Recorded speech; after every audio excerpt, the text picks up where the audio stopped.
Welcome to Say More, the podcast where we expand the conversation around what it means to be human.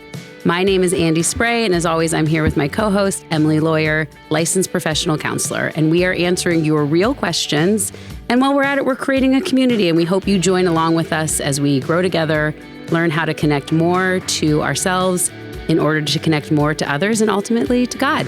That's it. Hi. Hi. How are you doing? Wonderful. How's your weekend going? Wonderful. Having a good time? So great.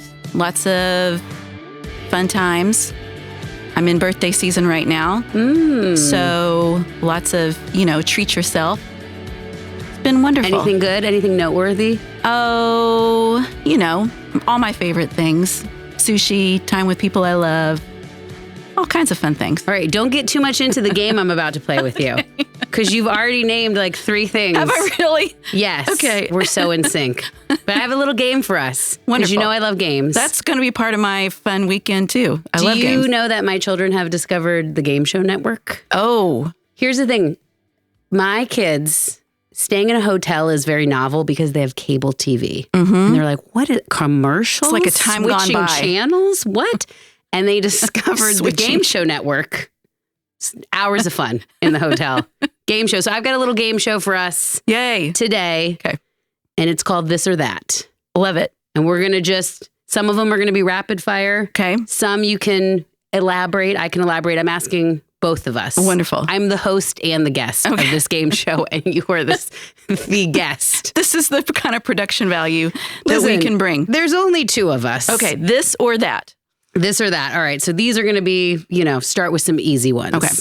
Coke or Pepsi? Oh, Coke. Not even a question. I don't have to think about that. And you're a Diet Coke drinker. I am. So you feel really strongly. Loyal. I have a friend who won't even patronize establishments. I'm like, Jersey Mike's? No, we can't go there. They serve Pepsi products. I could have answered that before you knew it was going to be said Jersey yes. Mike's? You're not even the friend I'm talking about, but strong Coke. Tea or coffee? Oh, depends on where I am. Okay. If you're in England. I don't mean that. When I'm in the British Isles, tea, otherwise. Well, my brain immediately went to iced tea, not hot tea. Oh.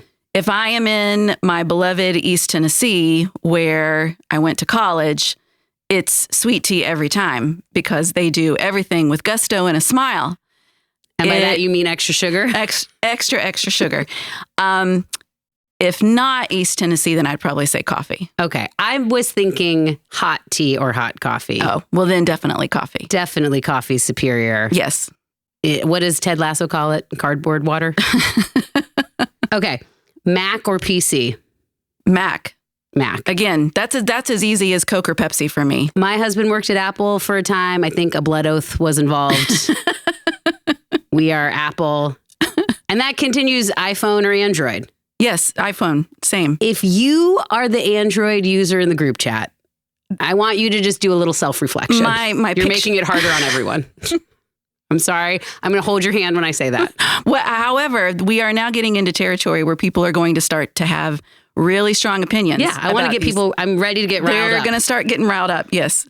Okay, early bird or night owl? Night owl.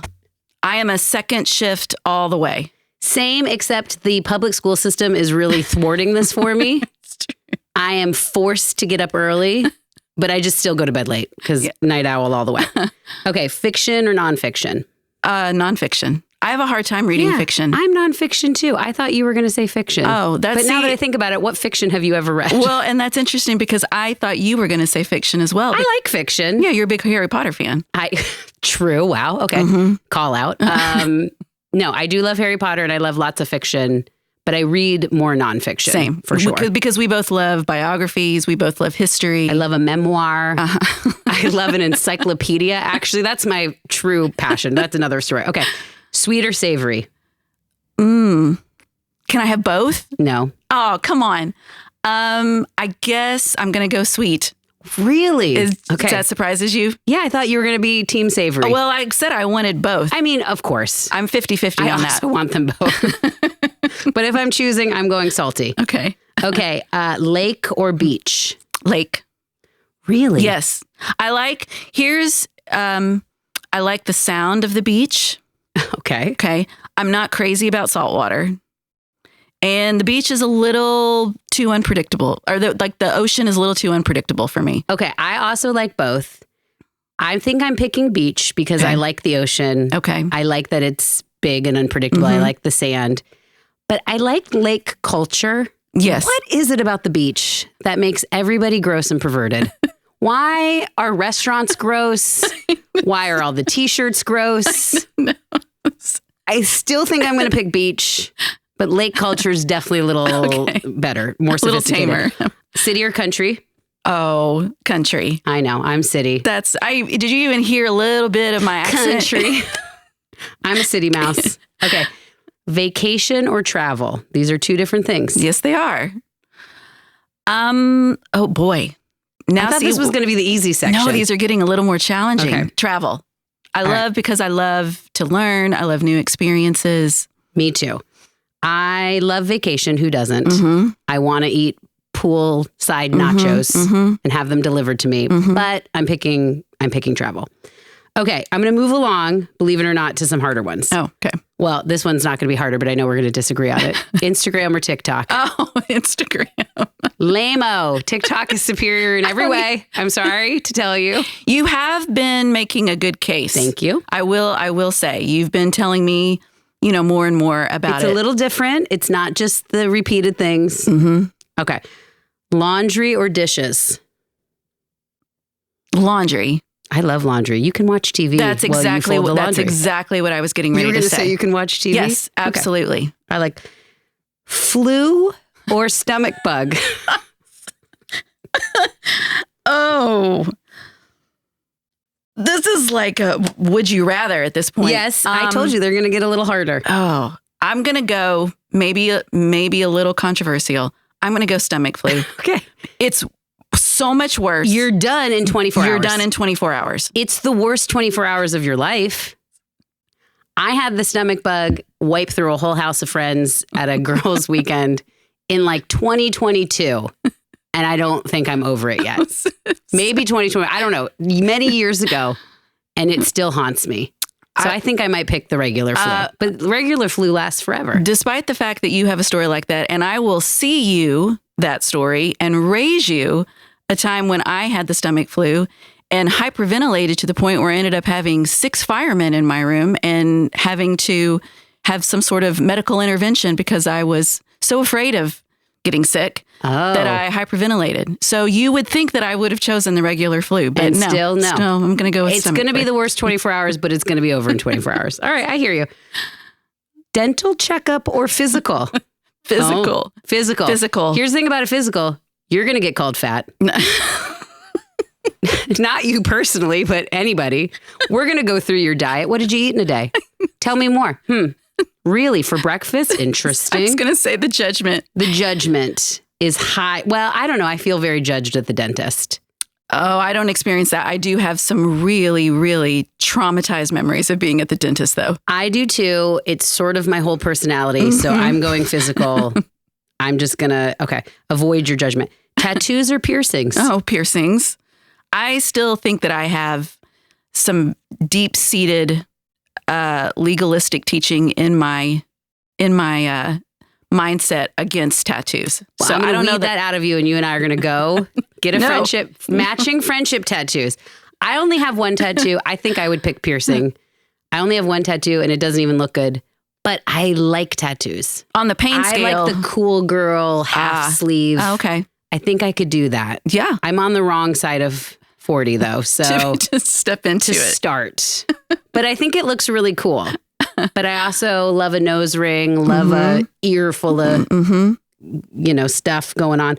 I knew you weren't going to say tattoos though, because you're very proper. She's a prim lady. I don't know if I would call it proper. Like I said, probably more repressed, fear-based. Yeah. Online shopping or in-store shopping? Online. Easy. Before you even finished the question. I know, but I want to try it on. Fine. I want to feel the material like George Costanza. No. I want to... You can't do that. I mean, online's easier. But then returns... You can do online returns now. I know, but it's a pain. I want to be in the store. Okay. Books or movies, but hang on, specifically the adaptation of the same story. Oh, then the book. You would think. Okay. Now, I still pick book. However, during the early days of COVID, I was in my own book club that I made myself. And this book club was, I read books that had TV shows or movies that I could watch as a reward at the end. And I did discover one that I liked the movie better. Crazy Rich Asians. That's the only time I've ever liked the movie better than the book. The book was good. The movie was really, really good. I thought that movie was excellent, but I didn't read the book. Otherwise, I pick books. Okay. Shoes on or shoes off house? Shoes off. Yeah. See, okay. You live in a perfection, hermetically sealed environment. Also, my grandmother grew up in Japan. So I think that there's something in the DNA there. Fine. I want to be a shoes off house. It's definitely cleaner, but it's like a known brain hack. If you wear your shoes, you're more productive. Do you agree with me on that? I've never heard that. So, okay. Well, the internet has been teaching me. I swear, if I put on running shoes, I'm way more productive. Well, what about middle ground if you wear slippers? That's like Slippers tell my brain it's rest time. Okay. Socks tell my brain go to bed. I might as well just be in bed.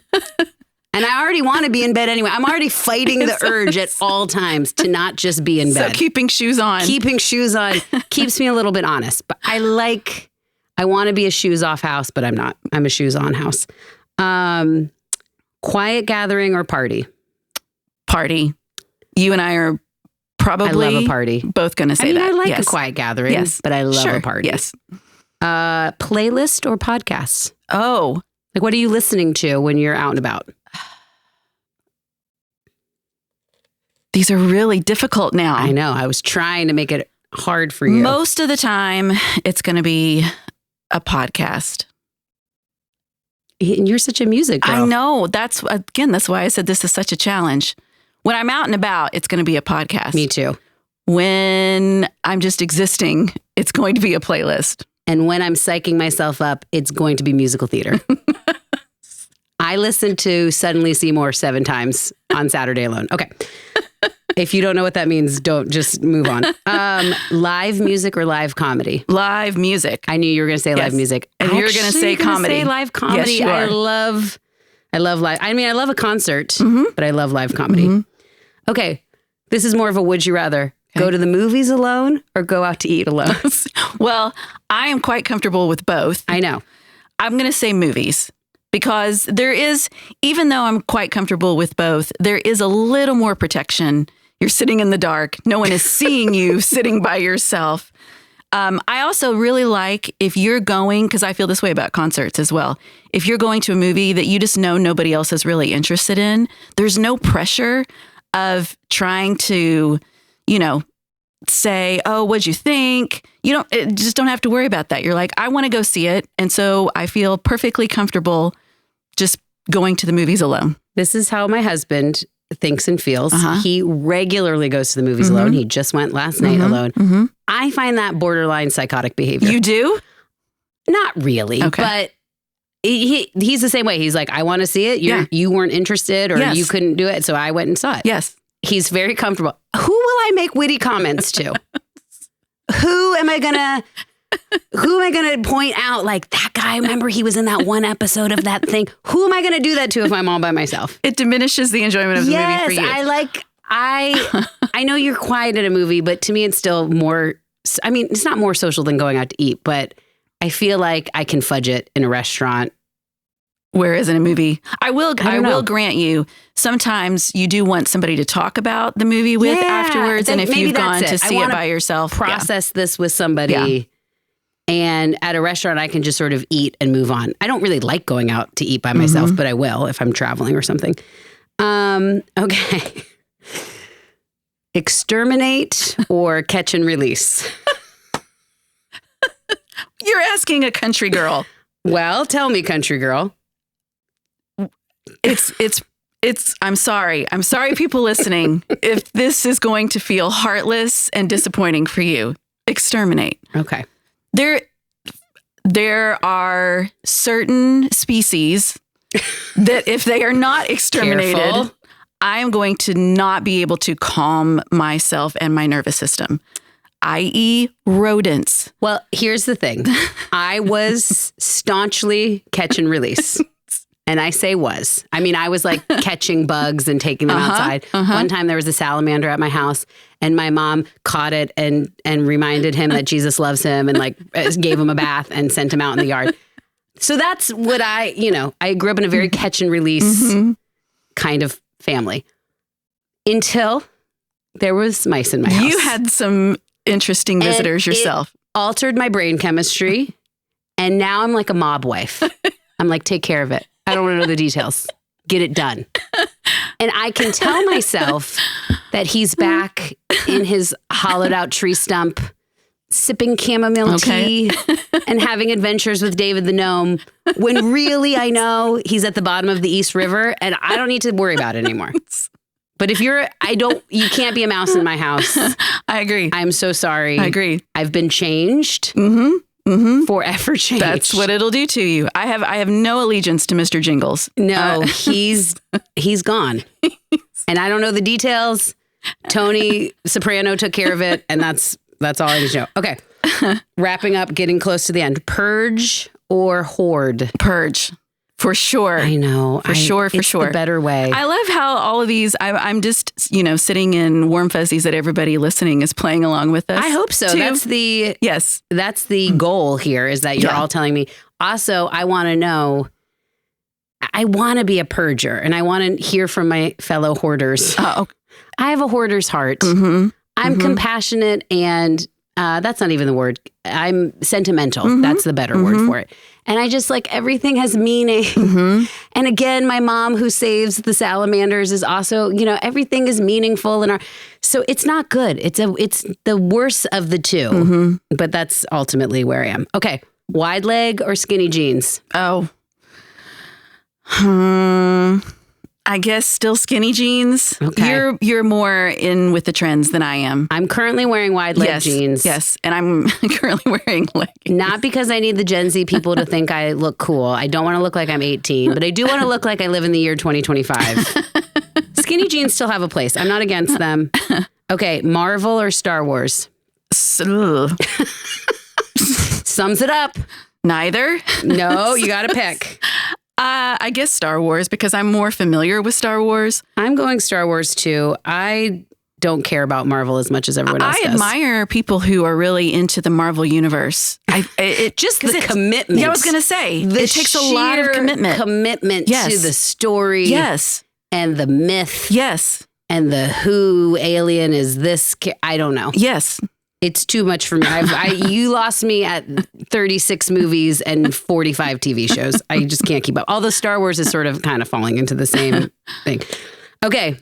New York pizza or deep dish pizza? New York pizza. Same. Yes. First time I went to deep dish pizza, I was like, what is this? This is a casserole. It's good. And being from the Midwest, you would think I would have chosen deep dish. Well, do they even have that where you live? Do they have the cracker Midwest pizza where you live? That's true. But I have had, deep dish. But no, it's a little too much cheese for me. I thought deep dish was like Sicilian, like square pizza. It's not. It's different. Okay. New York. Now, last three. This is rapid fire. Okay. Holiday edition. Don't think about it. Don't overthink it. Just go with your gut. All right. Holiday edition, last three. New Year's Eve, cool or terrible? Terrible. I just outed myself. There was complete honesty there. No, it's terrible. I like it better now that my kids can stay up late and we like meet up with the neighbors and bang pans in the street, but it's terrible. Thanksgiving or Halloween? Thanksgiving. Okay. I'm team Halloween. You know that. That just came out of my mouth. Yeah. That's why it was rapid this fire. Is really revealing some deep longings for me. For cornbread stuffing? Is that the longing? I do. I love Thanksgiving. I love Thanksgiving too, but Halloween is like my ultimate favorite. I love the costumes. I love the candy. Christmas or your birthday? Christmas. I'm saying this as a trick because today is Emily's birthday. Happy birthday. Thank you. Christmas, you have 31 days to be disappointed. Your birthday, it's kind of all on one day. Just one. I love my birthday and you love your birthday. We both turned it into, like you said earlier, sort of birthday season. But I think I got to pick Christmas. Yeah. Because Christmas has all kind of, everybody's involved. So much nostalgia, the people, the traditions. Yeah, all the things. All the things. But I wanted to say happy birthday and thank you for spending your birthday with us. I'm so excited to. And you did already some of your favorite things. And now hopefully one of your favorite things is to get us all emotionally healthy. It's a gift to me and hopefully to people listening too. Let's do it. Let's get into our question.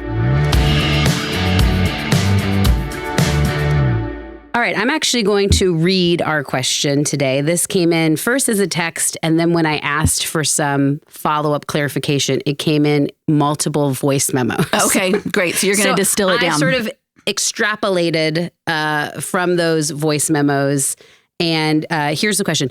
How do I stop comparing myself with other people? And then also, this was sort of a sub-question that she didn't word exactly, but a lot of her language summed it up in this way. When I do compare, how do I stop judging myself? Great. So that's a double question. How do I stop comparing myself with other people? And when I do compare, how do I stop judging myself? How do I stop comparing? And then when I do, how do I stop judging myself? That's okay.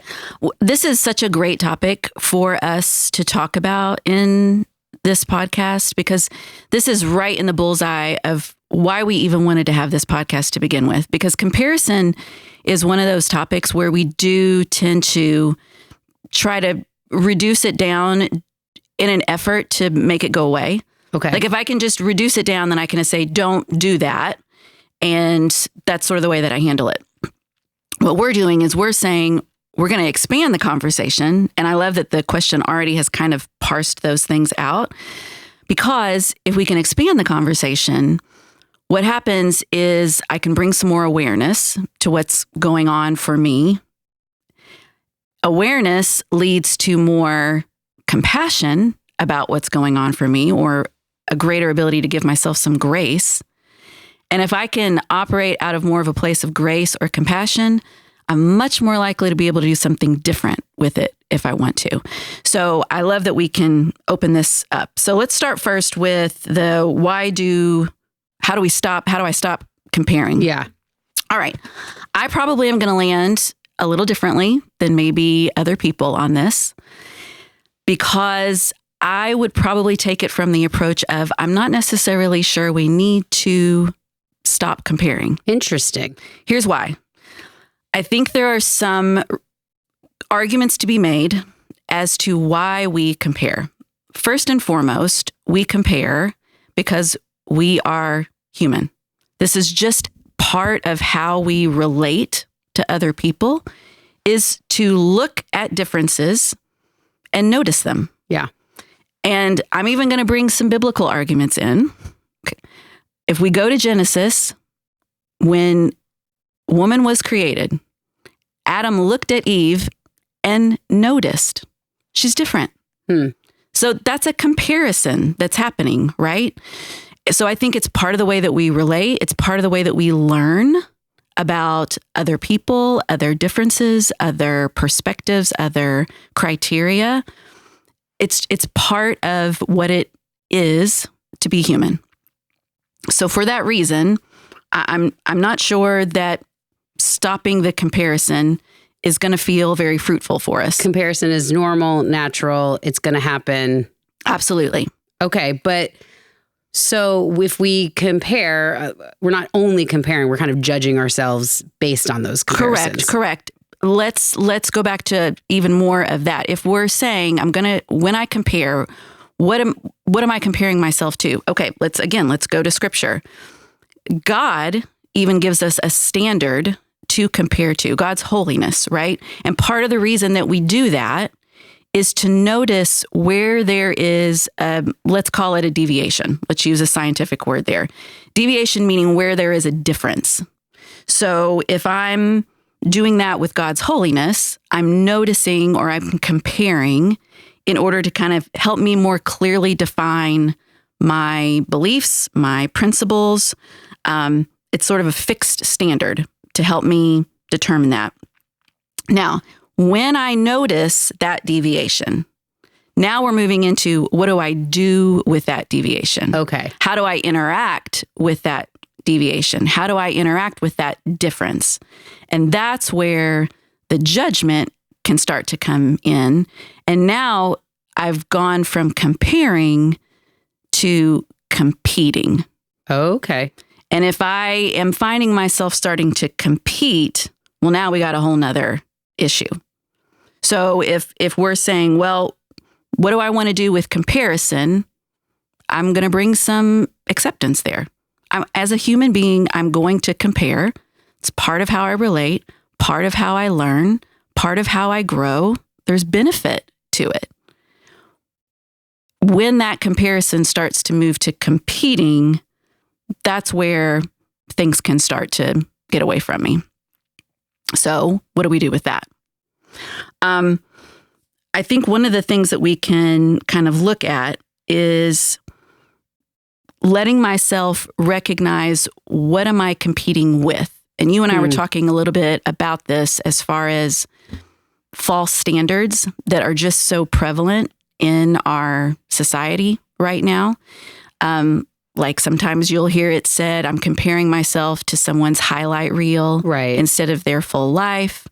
So the first step that we want to do is say, okay, if I'm competing, what am I actually competing with? Am I competing with an actual standard, or am I competing with a false standard? Right. And if we're talking about, especially if you're talking about online, social media, that would already inform that it's probably a very false standard. It's definitely going to be a false that I'm standard. competing with. Absolutely. And even just the sheer amount of different criteria that I'm getting is going to be difficult to kind of sift through as well, as far as a false standard, right?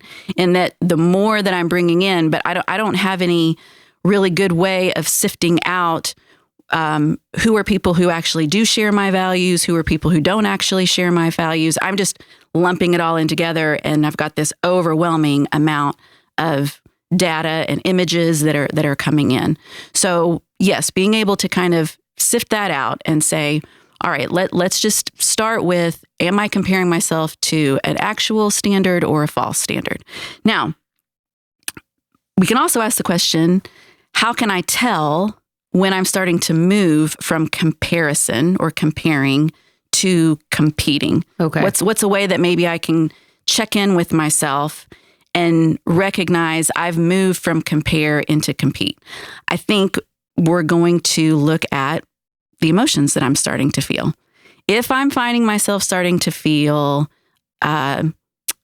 self-loathing, if I find myself starting to feel more anxious or heightened anxiety, I have moved from compare into compete. Mm-hmm. If I find myself feeling shame or humiliation, I've definitely moved into compete. If I find myself starting to move into criticism of other people, I have moved into compete. Because this is like the final boss of... What do you mean? Like, first you hate yourself for not measuring up, but then you turn it to the other person. Then I turn it to the other person in an effort to try to make myself feel better, in an effort to try to get out of that. Yes. So if I'm finding myself moving into anxiety or criticism of other people, then I have moved into compete. If I'm noticing as I'm doing the comparing that I'm feeling energized, well, then I'm probably using that comparison for growth or for motivating myself to move more to what I believe or my principles or what I am striving for or how I'm wanting to grow. If I'm finding myself feeling empowered or encouraged with the comparison or with the data that I'm getting from the comparison, then that's probably a sign I'm still safely in the compare category. Again, if I'm moving over into the self-loathing or the criticism, that's a sign that I'm moving into compete. And that can be really, really difficult to know when that's going to happen, when I'm in compare and then I move over into compete. Right, because it's probably not happening at the same time with every comparison you're doing. No, not at all. And it's going to be different depending on what season of life I'm in or what I'm going through. Like, I think that's again, another place where our increased capacity for self-awareness is going to serve us so well. And that's part of what we are trying to do in this community and in this podcast is really all of us growing that skill of being able to self-reflect, being able to increase that self-awareness. And one of those places that would come in is knowing what's happening for me right now in this season. Like I'm in birthday season right now.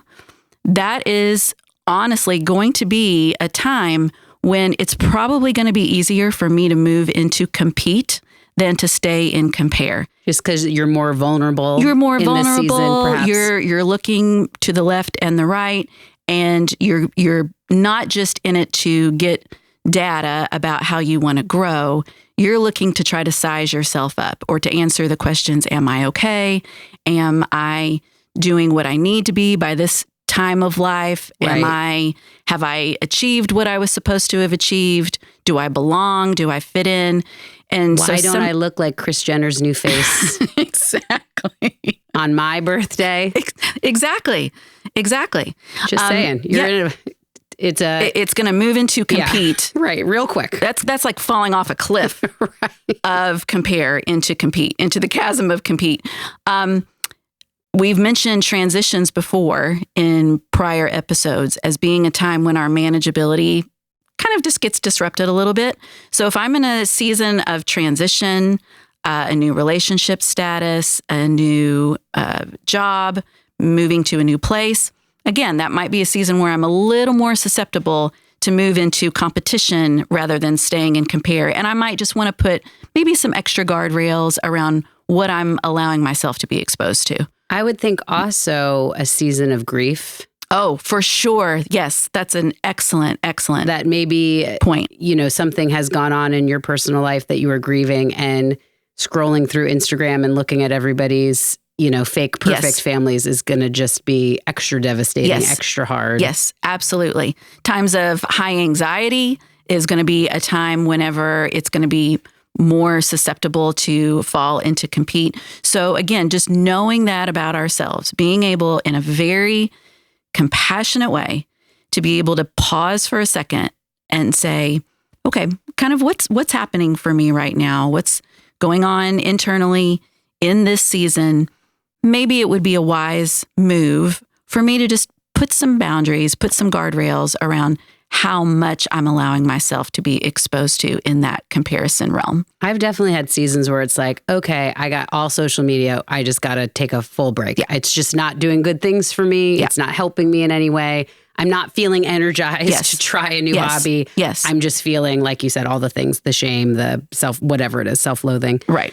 So what ways are we trying to stop comparison? To stop from that? Well, and that's a good lead in, because one of the things that we will do is sometimes to put those boundaries around what I'm exposed to. And those are really helpful. Another thing that sometimes I think I've come across is people will say, well, you can use gratitude instead of competing. Kind of use gratitude as a solution to try to grateful your way out of your insecurities. Right. And that can be helpful. Again, long term, it might not be as fruitful because I'm teaching myself to try to kind of rely on, well, let me focus on things that I like about myself, or focus on things that I'm grateful for in my life. Again, very helpful.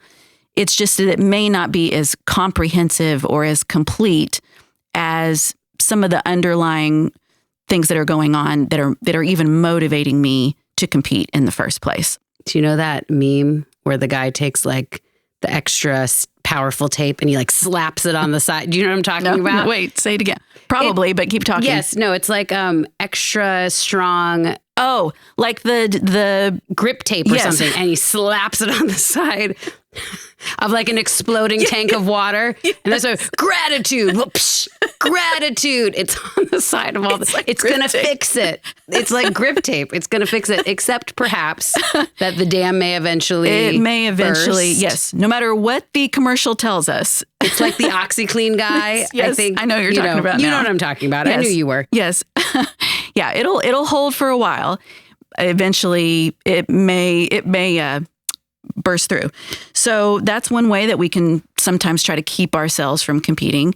Sometimes we will intellectualize our way out of trying to compete or rationalize away, well, but this person, cares about this and I don't care about that. So if I can just bring good thinking or good ration or good logic, then I can intellectualize or talk myself out of competing.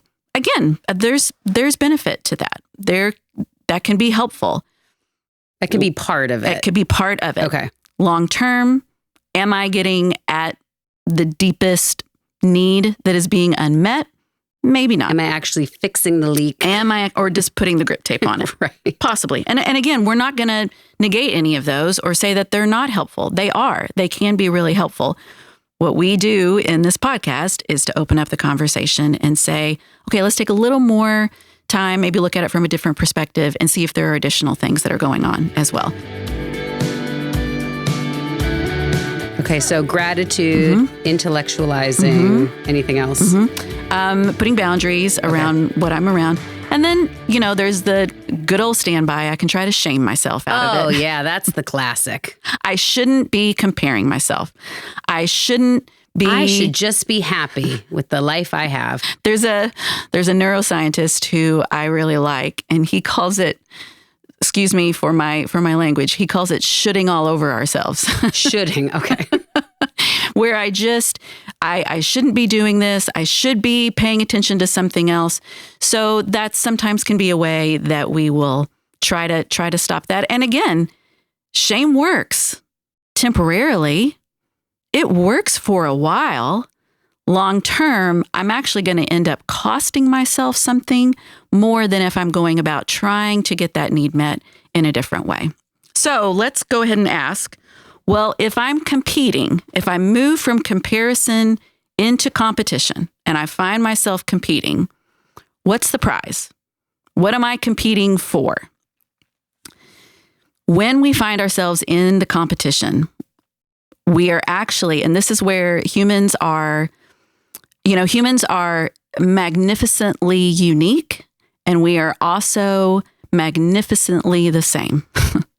This is where we all can relate in the same, we're all in the same boat here. We're going to be competing for one of 4 what we call attachment needs.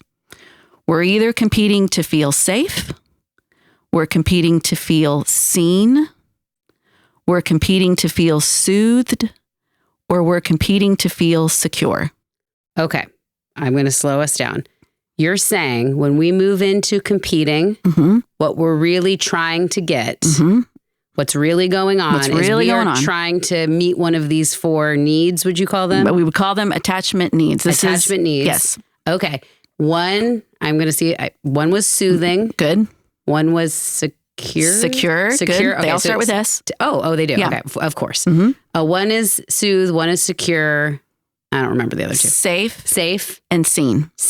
Seen, safe, secure, Soothed. and soothe. Exactly. Okay, that's what really you're desiring. That's what we are desiring. Okay. And these are needs that have been placed in us by God. Okay. We are a deeply, deeply relational being because we were created to be that by a relational being. This is part of the way that God has designed us to ultimately keep us tethered to Him. Now, here's where we don't like that.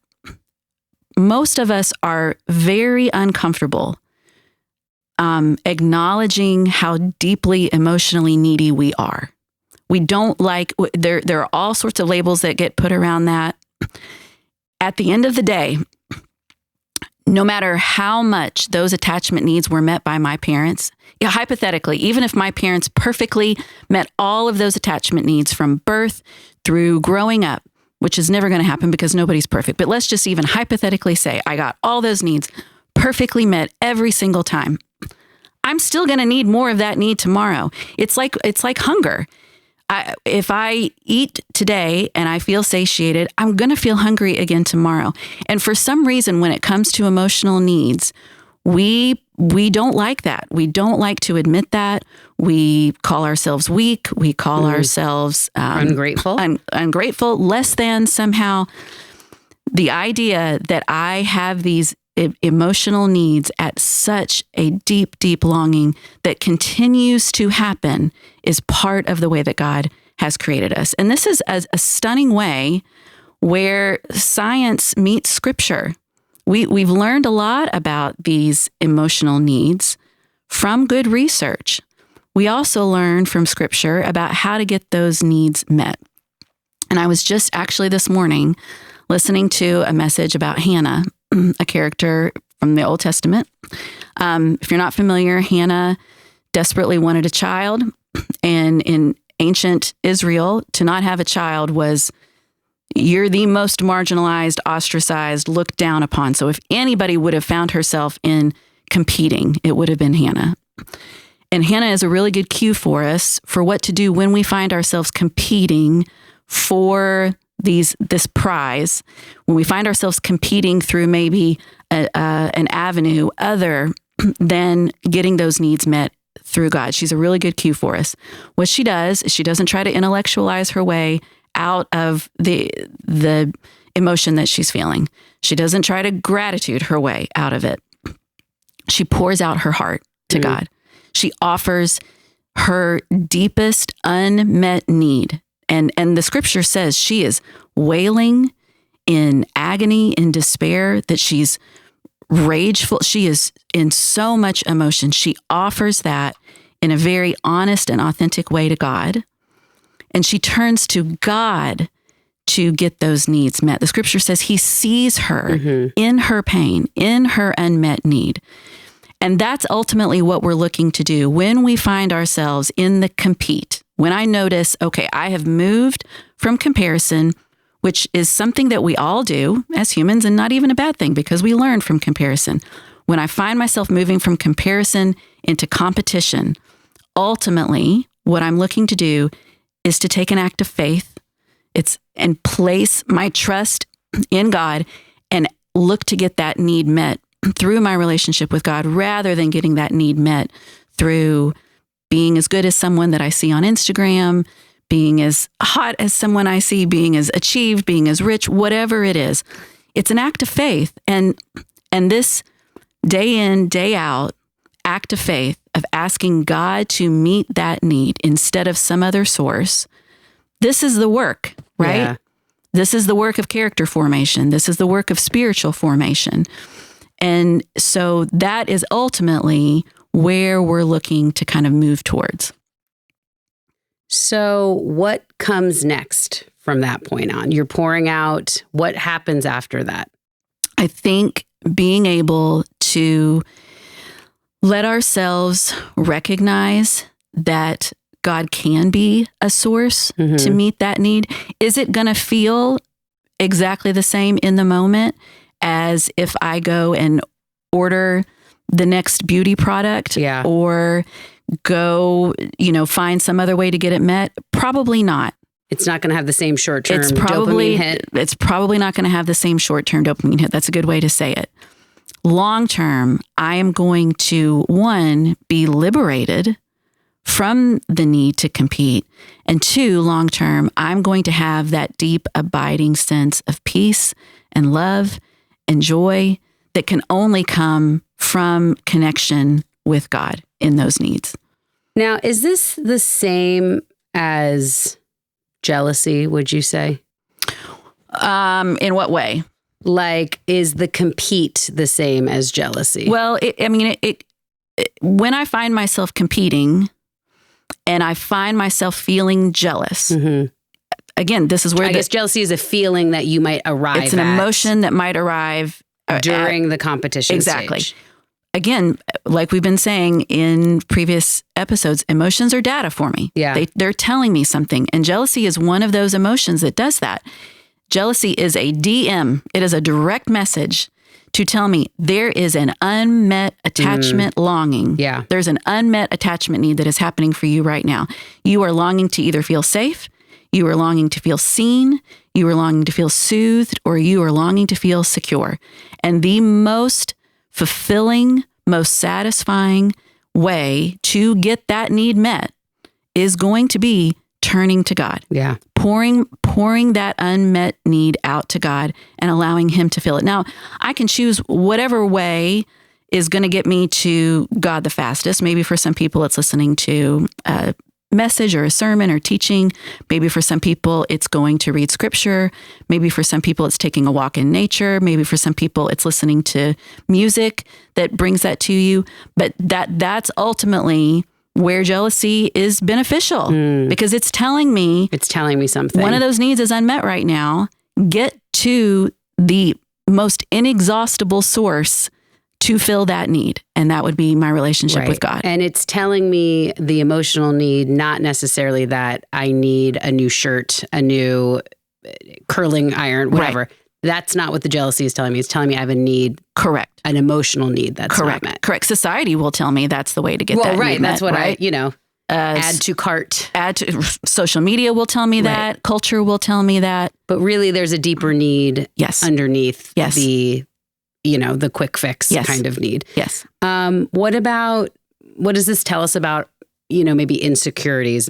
Is that, I don't know, is that too big of a jumping off point? Because that's a big topic. But does this reveal things about our insecurities and where I find myself focusing? Sure, absolutely. And I might find myself, again, if I can pay a little bit of attention, what do I find myself focusing on? Where do I find my attention going?